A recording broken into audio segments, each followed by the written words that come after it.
Hello दोस्तों, welcome to transient academy. तो friends, MCQ series में फरी एक वक्त नवा विडियो साथ इंडक्शन मोटर बराबर इंडक्शन मोटरना ज आपणी जे सीरीज चाली रही है तो एना ज आपणे एमसीक्यू साथे साथे लेता जाइए बराबर। एटले आपणे बधा इंडक्शन मोटरना एमसीक्यू थई जाय पछी आपणे कोई बीजो टॉपिक लेशुं ने एना साथे साथे 1 बाय 1 एमसीक्यू करता जाशुं। ओके, तो आज आपणे 20 एमसीक्यू आ विडियो में जोता जाशुं। क्वेश्चन नंबर 1 थी शुरुआत करिए।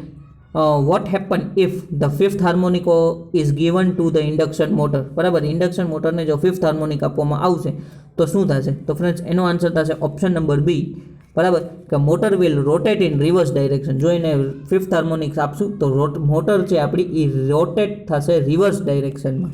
ओके, त्यारबाद जोईए at a three phase induction motor is essentially बराबर three phase induction motor is essentially a constant speed motor. Option number A साचो आंसर थशे बराबर। Essentially a constant speed motor option number ए आटલું યાદ રાખવાનું છે। ત્યારબાદ if when the rotor of three phase induction motor is block, જ્યારે rotor છે induction મોટરનું block કરી દેવા હોય તો સ્લીપ કેટલી થશે? તો फ्रेंड्स આનો આન્સર થશે ઓપ્શન નંબર ડી, સ્લીપ થશે આપણી 1 बराबर। कई रीतना तो कि जो आ रोटरनी स्पीड है एन त्यारे ब्लॉक है एटले 0 थई गयुं तो आपणुं स्लीपनुं सूत्र शुं छे? S is equal to N S minus N divided by N S बराबर। तो एन तो 0 है एटले अहींया थशे एन एस ना छेदमां एन एस बराबर। आई केन्सल थई गयुं तो 1 आंसर आव्यो एटले स्लीप थई गई 1 ज्यारे पण रोटर क्यारे ब्लॉक होय त्यारे बराबर। आनी पहेला आपणे एक आवो दाखलो लई लीधो छे बराबर, એટલે ઓપ્શન નંબર ડી સાચો આન્સર છે। ત્યારબાદ the full load slip of induction motor is varies from option number D 2 to 5% બરાબર। 2 થી 7% બરાબર, અપ ટુ 5% હોય છે પણ આમાં 2 થી 7% આપ્યું છે એટલે આપણે 2 થી 7% ગણતરી કરી લઈએ। ફૂલ લોડ સ્લીપ છે એ 2 થી 7% હોઈ શકે બરાબર। ઘણી વખત અપ ટુ 5% ઓપ્શનમાં હોય છે તો એ પણ તમે લખી શકો છો બરાબર। ઓપ્શન નંબર ડી સાચો આન્સર છે। ત્યારબાદ the direction of rotation of three phase induction motor is clockwise when it is supplied with a three phase sinusoidal voltage having a phase sequence a b c बराबर। જ્યારે clockwise છે ત્યારે એની phase sequence શું છે? તો કે a b c બરાબર। હવે જો કાઉન્ટર ક્લોકવાઇઝ કરી નાખીએ અથવા એન્ટી ક્લોકવાઇઝ તો શું થશે? મોટર આપણી ઉલટી ફરવા માંડશે તો એનું આપણું ફેઝ સિક્વન્સ થશે a c बी बराबर। A C B option number B साचो आंसर है। हवे फेज सीक्वन्स आपणे कोई पण बे फेज चेन्ज कर नाखीए એટલે मोटर आपणी रिवर्स फरवा मांडशे। ओके, ऑप्शन नंबर बी साचो आंसर है।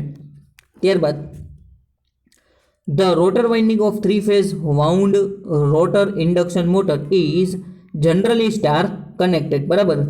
वाउंड रोटर इंडक्शन मोटर नु rotor winding generally star connected होय छे। ऑप्शन नंबर बी साचो आंसर है बराबर। ત્યારબાદ the torque characteristic of three phase induction motor is similar to that of હવે જો આગળ આપણે જોયું કે ડીસી આપણે in three phase induction motor એ constant speed essentially constant speed motor છે તો એની torque characteristic DC shunt motor જેવી થશે। ઓપ્શન નંબર બી સાચો આન્સર છે કારણ કે ડીસી શન્ટ મોટરની કેરેક્ટરિસ્ટિક એ પણ one type of constant motor છે। ઓકે, કોન્સ્ટન્ટ સ્પીડ મોટર એટલે ઓપ્શન નંબર બી। ત્યારબાદ in a wound rotor motor the rotor winding is wound for poles खाली जगह that of the stator winding तो एमा थशे answer option number A equal to बराबर। जो rotor winding is wound for poles equal to that of the stator winding बराबर। બંનેના pole સરખા હોય છે इक्वल टू એટલે ઓપ્શન નંબર એ સાચો આન્સર। ઓકે, ત્યારબાદ જોઈએ the maximum EMF is induced in the rotor of three phase induction motor when बराबर। हवे आनो आंसर थशे ऑप्शन नंबर डी, જ્યારે આપણું રોટર બ્લોક્ડ હશે બરાબર ત્યારે તેની અંદર મેક્સિમમ ઈએમએફ ઇન્ડ્યુસ થશે બરાબર। રોટર બ્લોક હશે ત્યારે આની અંદર મેક્સિમમ ઈએમએફ ઇન્ડ્યુસ થશે। The maximum EMF induce in the rotor of three phase induction motor when it is blocked option number D સાચો આન્સર છે। ત્યારબાદ જોતા જઈએ a reactance of the rotor circuit of a three phase induction motor is maximum at હવે reactance ક્યારે maximum હશે rotor સર્કિટનું? તો ઈ થશે સ્ટાર્ટિંગમાં બરાબર। જ્યારે મોટરનું સ્ટાર્ટિંગ હોય ત્યારે રિએક્ટન્સ આપણને મેક્સિમમ હશે બરાબર। સ્ટાર્ટિંગમાં રિએક્ટન્સ એકદમ મેક્સિમમ હશે। ઓકે, એટલે ઓપ્શન નંબર ડી આનો સાચો આન્સર થશે. ત્યારબાદ એક દાખલો છે. અ 3-phase 450 Hz 4-pole induction motor is fed from 3-phase supply and the run 1425 rpm. બરાબર. The frequency of the rotor EMF is. હવે ફ્રેન્ડ્સ જો ફ્રીક્વન્સી આપણે ફાઇન્ડ કરવાની છે એટલે FR નું સૂત્ર શું છે? રોટર ફ્રીક્વન્સી બરાબર SF. તો પહેલાં તો આપણે સ્લીપ ફાઇન્ડ કરવી જોશે ને સ્લીપ પહેલાં આપણે સિંક્રોનસ સ્પીડ ફાઇન્ડ કરવી જોશે. તો સિંક્રોનસ સ્પીડનું સૂત્ર શું છે? NS = 120 f/p. બરાબર. તો 120 × 50 એના છેદમાં 4 પોલ આપેલા છે. બરાબર. અહીંયા તો આનો આન્સર કેટલો થઈ જશે? તો હવે આ કોમન ક્વેશ્ચન છે 1500 rpm. બરાબર. 1500 rpm થઈ ગયા, આપણને સિંક્રોનસ સ્પીડ મળી. હવે આપણે સ્લીપ ફાઇન્ડ કરીએ. બરાબર. એટલે સ્લીપ = તો કે NS એટલે 1500 - 1425 એટલે આપણી રોટરની સ્લીપ સ્પીડ. બરાબર. એના છેદમાં 1500. ઓકે, 1500 માંથી 1425 ગયા એટલે 75 ના છેદમાં 1500 થયા. હવે તમે 75 ના છેદમાં 1500 કરો ને એટલે તમારો જવાબ આવશે, જોઈ લઈએ આપણે એક જ મિનિટ, 75 × 15 × 100 આ રીતના આપણે ગણતરી કરી શકાય. બરાબર. અને 15 ચોક 60 ને 15 50 75 5 1 5 5 2 10 અને 20 એટલે 1/20 થયા. હવે 1/20. ઓકે, એટલે 1/20 એટલે આન્સર થશે મે બી 20 0.025. બરાબર. 0.025 થાય. ઓકે, કારણ કે 20 50 100 સોરી 0.5 થશે. બરાબર. 0.05. બરાબર. આટલું યાદ રાખવાનું છે. 0.05 મે બી કદાચ કેલ્ક્યુલેશન મિસ્ટેક હોઈ શકે. બરાબર. તો એ આપણે જોઈ લઈશું. 0.05 આપણને શું મળી? સ્લીપ મળી. બરાબર. એટલે હવે જોઈએ આપણે ફાઇન્ડ કરવાનું છે FR = S × F. બરાબર.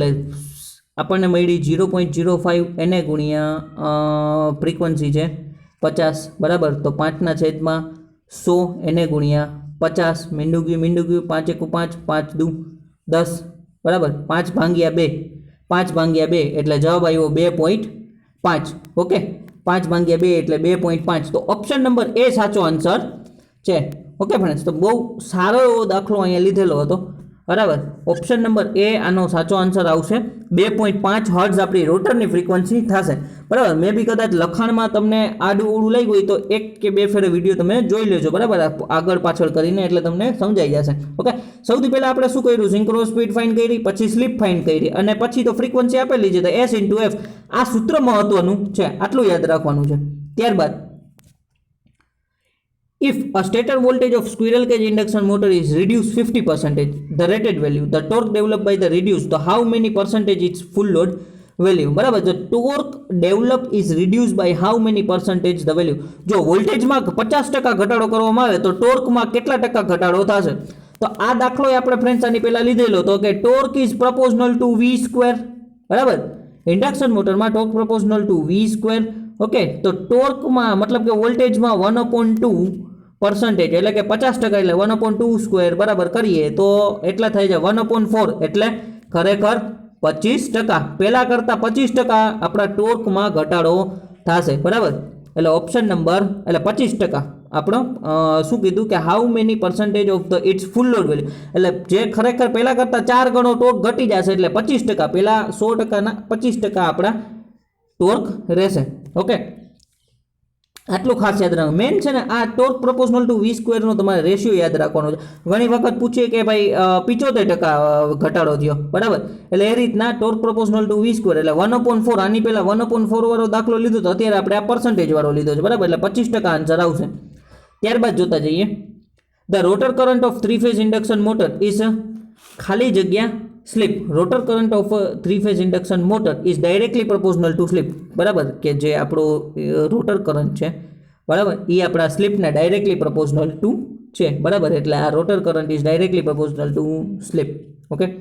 ત્યારબાદ at a starting rotor reactance of 3-phase induction motor is ખાલી જગ્યા as compare to rotor resistance. બરાબર. તો સ્ટાર્ટિંગમાં આપણે કીધું રિએક્ટન્સ કેવો હશે? મેક્સિમમ હશે. તો at a starting the rotor reactance of a 3-phase induction motor is a large as compare to rotor resistance. Rotor resistance કરતાં રિએક્ટન્સ મેક્સિમમ હશે.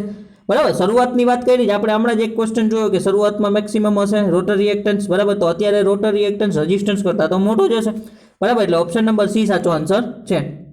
ત્યારબાદ જોઈએ, if the slip of three phase induction motor is increase the power factor of the rotor circuit is, બરાબર, if the slip of three phase induction motor increase, જો સ્લીપમાં વધારો થશે, બરાબર, તો પાવર ફેક્ટરમાં ઘટાડો થશે. ઓકે, પાવર ફેક્ટરમાં ઘટાડો થશે. કારણ કે જો ફ્રેન્ડ્સ આમાં બે કન્ડિશન છે, સ્ટાર્ટિંગ ને રનિંગ, બરાબર. આપણે રનિંગ કન્ડિશનની વાત કરીએ છીએ તો cos phi બરાબર r upon z થાય, બરાબર. તો r upon z એટલે શું થાય, r2 square plus sx2 square, બરાબર. આ રીતના હોય તો સ્લીપમાં વધારો થશે તો power factor is inversely proportional to slip. સ્લીપમાં વધારો થશે તો પાવર ફેક્ટરમાં ઘટાડો થશે, સ્લીપમાં ઘટાડો થશે તો પાવર ફેક્ટરમાં વધારો થશે, બરાબર. આ કોન્સેપ્ટ તમને મગજમાં બેસી જવો જોઈએ. ઓપ્શન નંબર એ ડિક્રીઝ, બરાબર. અહીંયા શું કીધું છે કે સ્લીપમાં આપણે શું થયું, વધારો કર્યો તો પાવર ફેક્ટરમાં ઘટાડો થયો. Okay, question number 16, the magnetising current drawn by a three phase induction motor is about ખાલી જગ્યા of full load stator current, બરાબર. તો આનો આન્સર થશે 30 થી 50%, બરાબર. 30 થી 50% આપણો મેગ્નેટાઇઝિંગ કરંટ ડ્રો થશે. The magnetizing current drawn by a three-phase induction motor is about 30 to 50% of full load stator current. अरे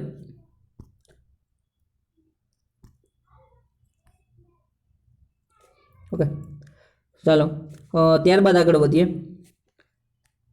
A high starting torque of can be obtained by a three-phase induction motor by 17મો શું કહી છે કે high starting torque can be obtained in a three-phase induction motor by increasing rotor resistance. Option number A સાચો answer છે, બરાબર. જો rotor રેઝિસ્ટન્સમાં આપણે વધારો કરતા જશો ને તો આપણને સ્ટાર્ટિંગ ટોર્ક વધારે મળતો જશે, બરાબર. Increasing the rotor resistance. Okay, ત્યારબાદ આગળ વધીએ. જો આમાં આપણે ઓપ્શન લખવામાં ભૂલ થયો, એ અને સી બે સાચા જ આન્સર છે, બરાબર. ત્યારબાદ the starting torque of three phase induction motor is ખાલી જગ્યા supply voltage. Okay, starting torque છે એ directly proportional to square of supply voltage, બરાબર. મેં તમને હમણાં જ આપણે ઓલું જોયું T is proportional to V square, તો અહીંયા એનો એમસીક્યુ જ આવી ગયો. Starting torque is directly proportional to supply voltage square of supply voltage, બરાબર. વોલ્ટેજના વર્ગના પ્રમાણમાં હોય છે. ત્યારબાદ 19મો question, the starting torque of an induction motor is maximum when the rotor resistance per phase is ખાલી જગ્યા rotor reactance per phase. Okay, તો એમાં પણ આન્સર આવશે equal to starting torque of induction motor is maximum when the rotor reactance per phase is equal to rotor resistance per phase is equal to rotor reactance per phase. હવે આના ઉપર આપણે વાત કરેલી હતી, બરાબર, કે R2 is equal two X2 ત્યારે સ્ટાર્ટિંગ ટોર્ક મેક્સિમમ હશે, બરાબર. અને R2 is equal two SX2 આ આપણા રનિંગ ટોર્ક માટેની વાત છે, બરાબર. આ સ્ટાર્ટિંગ ટોર્ક માટે R2 is equal two X2 હોય ત્યારે સ્ટાર્ટિંગ ટોર્ક મેક્સિમમ થશે, R2 is equal two SX2 એટલે રનિંગ ટોર્ક મેક્સિમમ થશે. બે ક્વેશ્ચન અહીંથી થઈ ગયા.